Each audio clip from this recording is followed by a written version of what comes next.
বিসমিল্লাহির রহমানির রহিম। আসসালামু আলাইকুম, আশা করি সবাই ভালো আছো।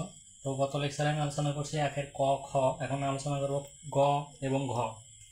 এখন দেখো আমরা এটাই আগে আলোচনা করি, এটা পরে আলোচনা করব। তো লগ 2√5, তাহলে আমি কি বলছিলাম যে এখানে নিচে যে সংখ্যাটা থাকবে এই সংখ্যাটা দিয়ে উপরের সংখ্যাটাকে ভাঙাতে হবে, এটাই নিয়ম। তাহলে এই যে 400 আছে, তাহলে 400টাকে ভাঙানোর সোজা নিয়ম হচ্ছে এখানে যা থাকবে উপরেও তাই লিখবো 2√5, কোনো টেনশন নাই, এখানে 4 পাওয়ার দেবো। তাহলে তাহলে পাওয়ার উপরে আছে, আমি বলছি যে উপরে থেকে সামনে আসে, তাহলে 4 log 2√5 পাওয়ার 2√5 সমান 4 আছে 4 ইন্টু এই দুটার মান হচ্ছে 1। কীভাবে 1? log a পাওয়ার a সমান যে কোনো কিছু পাওয়ার একই সংখ্যা যদি হয় তাহলে 1 হয়, তাহলে 4। তাহলে কীভাবে এটা হলো এটা তোমাদেরকে একটু প্রমাণ করে দেখাবো।